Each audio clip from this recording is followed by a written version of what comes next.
Hare Krishna, my name is Alakananda Devi Dasi. I am an initiated disciple of His Grace Sankarshan Das Adhikari Prabhuji, who is a direct disciple of His Divine Grace A.C. Bhaktivedanta Swami Prabhupada, the founder Acharya of ISKCON, the International Society for Krishna Consciousness.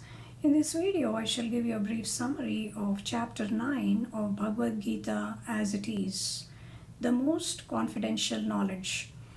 Bhagavad Gita is the ancient sacred text from India that was spoken directly by the Supreme Lord Krishna about 5000 years ago to the Kshatriya warrior Arjuna on the battlefield of Kurukshetra to motivate him to do his duty.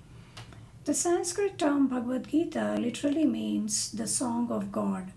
Bhagavad Gita contains the essence of all the Vedic wisdom and was actually spoken by the Lord for the benefit of all human beings, so they could become eternally peaceful and blissful. Srila Prabhupada, the ISKCON founder Acharya, has given the most authentic English translation of the Bhagavad Gita in his book Bhagavad Gita as it is. By reading his book and following Lord Krishna's teachings sincerely, we could make our lives eternally sublime. In verse number 1, Lord Krishna tells Arjuna that he chose him to impart the most confidential knowledge because he was not envious of him. This confidential knowledge will relieve him of all material miseries. Srila Prabhupada explains in his purport that the powerful messages of the Lord can be understood only if they are heard in the association of devotees because it is realized knowledge. Such knowledge cannot be obtained from mundane scholars or mental speculators. The devotees who are sincerely engaged in the Lord's service are given the special intelligence by the Lord to understand Him correctly and convey His message to others. Srila Prabhupada further explains that chapters 2 and 3 of Bhagavad Gita, which describe our true nature as the eternal soul, are called confidential knowledge. Chapters 7 and 8, which describe devotional service and bring enlightenment in Krishna consciousness, are called more confidential knowledge, and the chapter 9, which specifically describes pure unalloyed devotional service to the Supreme Lord Krishna, is called the most confidential knowledge. A person situated in the most confidential knowledge is naturally transcendental and is said to be liberated, although living in the material world. Krishna consciousness, that is pure devotional service to Lord Krishna, includes 9 activities: hearing, chanting the holy names, glories and pastimes of the Lord, remembering Him, serving His lotus feet, performing deity worship, offering prayers and obeisances to Him, acting as His servant, as His friend, and completely surrendering to Him. By sincerely doing these devotional activities, one can be elevated to the spiritual consciousness known as Krishna consciousness. He becomes cleared of material contamination and can clearly understand the signs of Krishna. Srila Prabhupada also comments nicely that the Supreme Lord Krishna can be understood clearly only by non-envious persons such as the devotees. Hence, the commentaries on Bhagavad Gita written by erudite but envious scholars are not authentic and should be avoided. Verse number 2 is an important verse. Raja Vidya Raja Guhyam Pavitram Idam Uttamam Pratyakshaavagamam Dharmyam Susukham Kartum Avyayam. This knowledge is the king of education, the most secret of all secrets. It is the purest knowledge, and because it gives direct perception of the self by realization, it is the perfection of religion. It is everlasting and it is joyfully performed. Srila Prabhupada wonderfully explains in his purport that the knowledge given here is the essence of all the knowledge that can be derived from the Vedas and different kinds of philosophy. People in general are interested only in caring for the body and not for the soul, which is actually the most important part of our lives. There are many departments of study in schools, colleges, and universities, such as physics, chemistry, biology, astronomy, and so on, but there is no department for the study of the soul. The soul is spiritual in nature, imperishable, and eternal, whereas the body is material in nature, perishable, and temporary. The body is only a temporary outer dress for the soul in the material world. The soul is the part and parcel and the eternal servant of the Supreme Lord Krishna. It gives life to the body and is eternally active. Its activities in the spiritual world constitute the most confidential knowledge. Only those who are mostly freed from sinful reactions engage in devotional service to the Supreme Lord Krishna. Once engaged in devotional service, all stages of sinful reactions are eventually vanquished by the mercy of the Lord. Hence, devotional service has great purifying potency and is said to be the purest. Tamas means material world and darkness. Uttamam means transcendental to the material world. Devotional service is called Pavitram Uttamam because it is pure and transcendental or spiritual. It is not material and is unaffected by the material modes. The execution of devotional service is so perfect that the results can be directly perceived. For example, by regularly chanting the Hare Krishna Maha Mantra, Hare Krishna, Krishna Krishna, Hare Hare, Hare Rama, Rama Rama, Hare Hare, one is gradually purified of his material contamination and is able to overcome his bad habits and qualities. He also feels pure inner spiritual bliss and progresses in his spiritual life. Devotional service is the highest perfection of religion because it connects us directly and intimately with the Supreme Lord Krishna and pleases him the most. It is so potent that simply by associating with and serving the pure devotees, one can achieve spiritual perfection even without formally studying about religion. The example of Narada Muni is cited in the purport. Although Narada Muni was just the son of a maidservant in his previous life and had no formal education, he attained spiritual perfection just by serving, eating the remnants of food eaten by the great sages, and hearing about spiritual topics from them. Devotional service is described as susukham, an enjoyable process. Just by chanting the holy names of the Lord, hearing about spiritual topics from devotees, and by eating the remnants of delicious dishes offered to the Lord, that is Krishna Prasadam, one becomes supremely happy and satisfied. It is called avyayam or everlasting because a person who takes up devotional service sincerely in this lifetime will qualify himself to go back home to Godhead in the spiritual world after this lifetime and will continue serving the Lord there with love and devotion. Thus he becomes eternally blissful by the mercy of the Lord.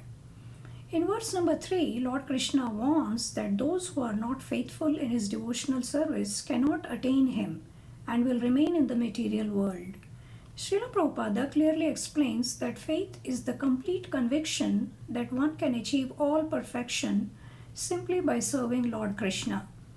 Just as by watering the root of a tree, all the leaves and branches get automatically nourished, and by feeding the belly, all the senses are satisfied, similarly, just by serving and pleasing Lord Krishna, who is the root of all existence, one can satisfy the demigods and all other living entities.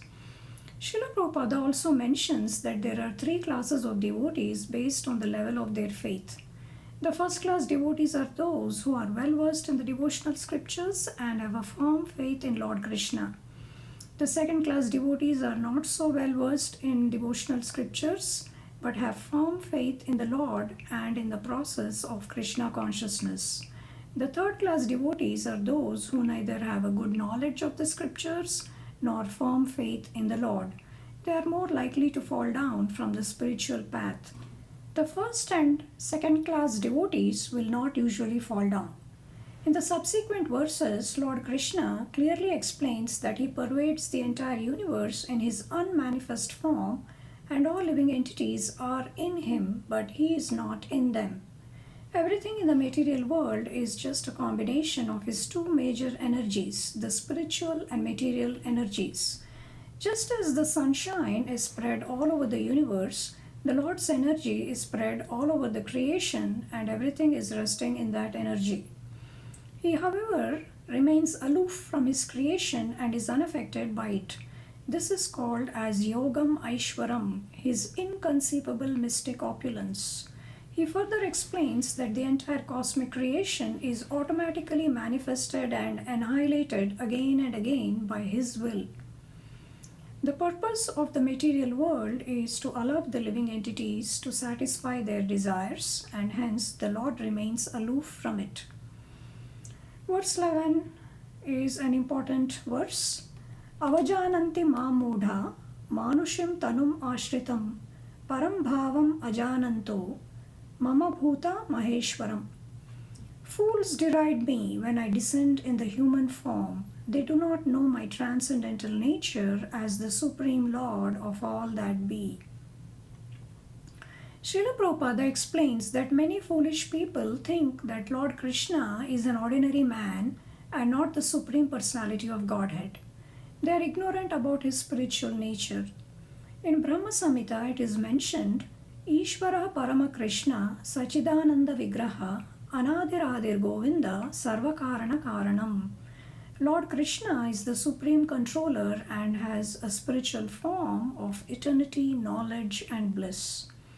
He is the original primeval Lord and is the cause of all causes. When Lord Krishna appeared on the earth about 5,000 years ago, he performed several superhuman pastimes. For example, he lifted the Govardhan hill with his little finger to protect the residents of Vrindavan. He is therefore not an ordinary person. In the next verse, Srila Prabhupada explains that those who mock the Lord are demonic and atheistic in nature, and their attempts for liberation, fruitive work, and cultivation of knowledge will be defeated. In verse number 13, Lord Krishna tells Arjuna that the great souls who are not deluded by Maya are under the protection of his divine internal energy. They engage in his service knowing him to be the original and inexhaustible. Next, verse number 14 is an important verse. Satatam kirtayanto mam yatantascha dridhavrataha namasyantascha mam bhaktya nityayukta upasate. Always chanting my glories, endeavoring with great determination, bowing down before me, these great souls perpetually worship me with devotion. Srila Prabhupada wonderfully explains that the term Mahatma cannot be used for ordinary people. A Mahatma or great soul always chants the holy names, glories and pastimes of the Lord and is attached to his personal form. He engages in any or all of the 9 devotional service activities such as hearing, chanting, remembering the Lord, serving his lotus feet, and so on. He follows the rules and regulations of devotional service with great determination in all situations and eventually attains the supreme destination, the Lord's eternal spiritual abode.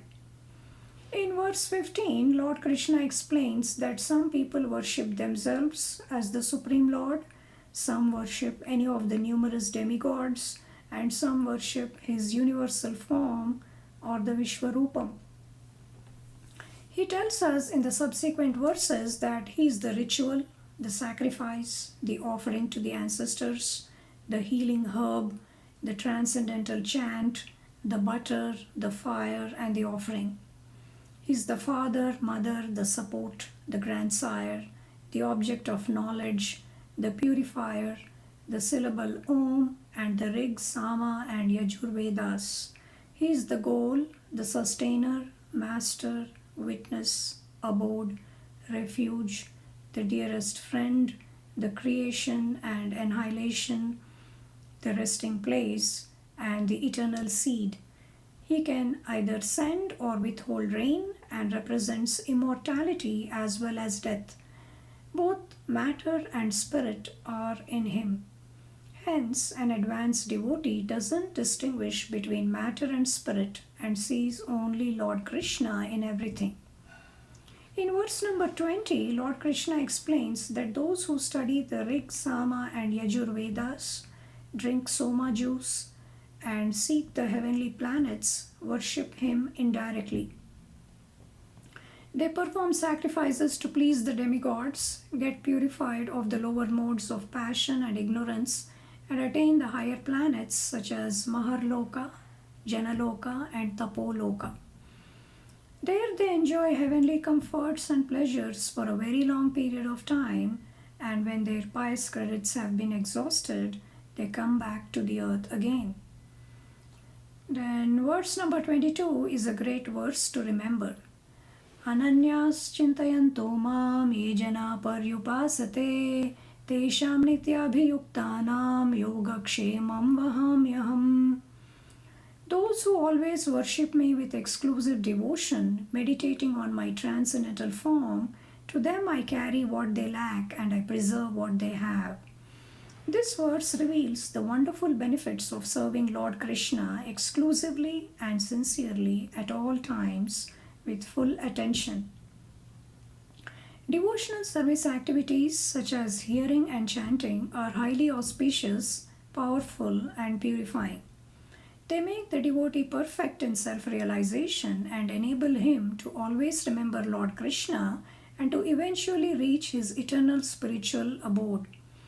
The Lord personally guides and protects his pure devotees and provides them the resources required to attain him. He prevents them from falling down to the miserable conditioned life after they have become fully Krishna conscious. In verse 23, Lord Krishna tells us that those worshipping demigods actually worship him only, but do so in the wrong way.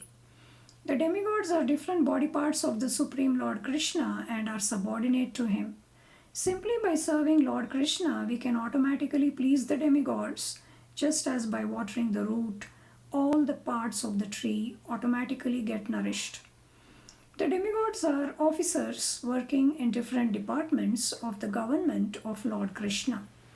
Just as it is illegal to bribe the government officers to get material benefits, similarly, it is wrong to worship the demigods for temporary material benefits. It is described as avidhi purvakam, that is, wrong way in the verse.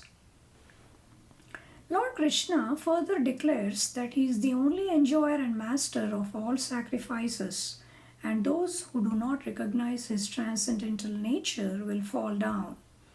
In verse 25, he nicely explains that those who worship the demigods attain the demigod planets, those who worship their ancestors go to their ancestors, those who worship ghosts and spirits take birth among such beings, and those who worship him live with him.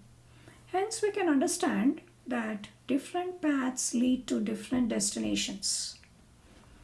Then, next is verse number 26. It is a very nice verse that reveals the highly benevolent nature of the Supreme Lord.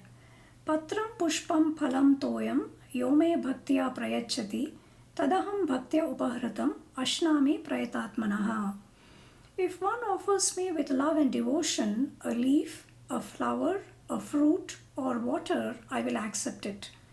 Srila Prabhupada clearly explains that anyone can offer a small gift to the Lord, such as a leaf, a flower, fruit, or water, with love and devotion, and please him.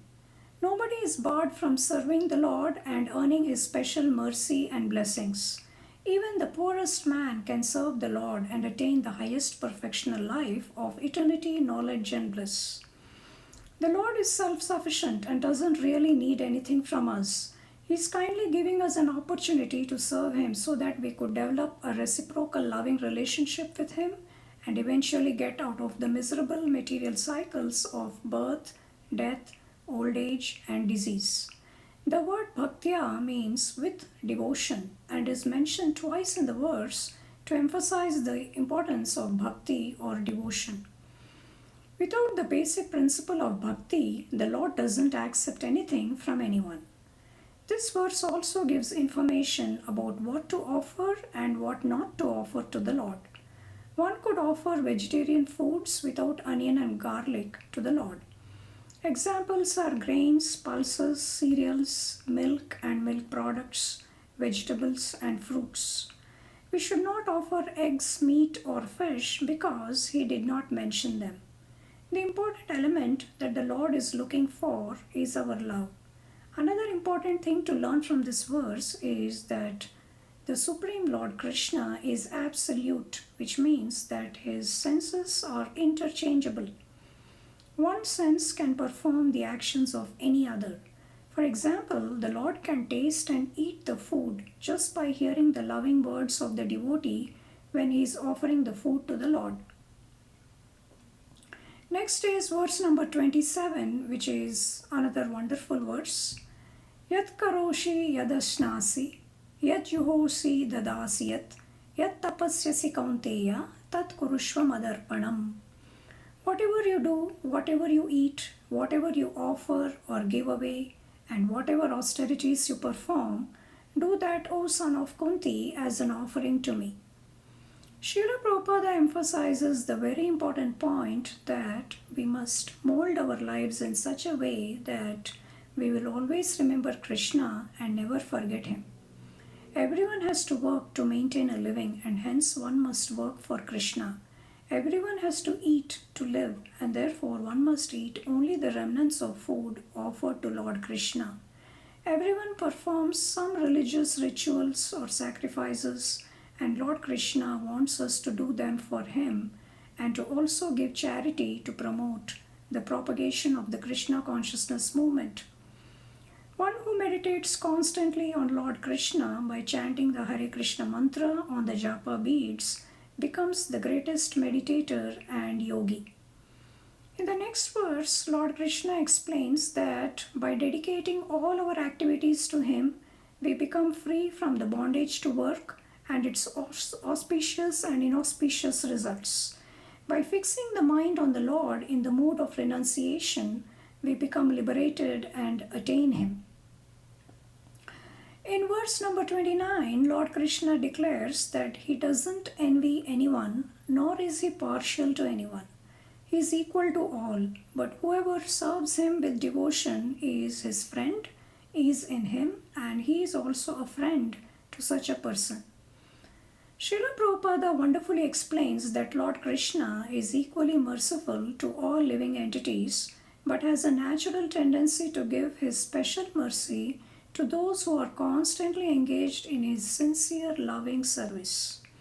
Both the Lord and his devotees are conscious individuals, and hence the Lord enjoys sweet, reciprocal, and transcendental loving relationships with his devotees.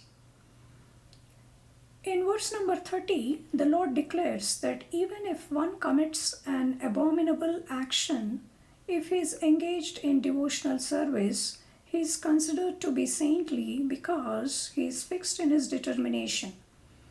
One should not, however, purposefully commit a mistake and assume that he will be excused by the Lord. Srila Prabhupada explains that sometimes a devotee may accidentally commit a mistake under the influence of Maya. But if he sincerely continues his devotional service to the Lord, he should be excused and considered to be saintly. In due course of time, the occasional fall downs will stop and he will be situated completely in Krishna consciousness. Then verse number 31 is an important verse. Kshipram bhavati dharmatma shashvat chantim nigacchati kaunteya pratijanihi name bhakta pranashyati. He quickly becomes righteous and attains lasting peace. O son of Kunti, declare it boldly that my devotee never perishes.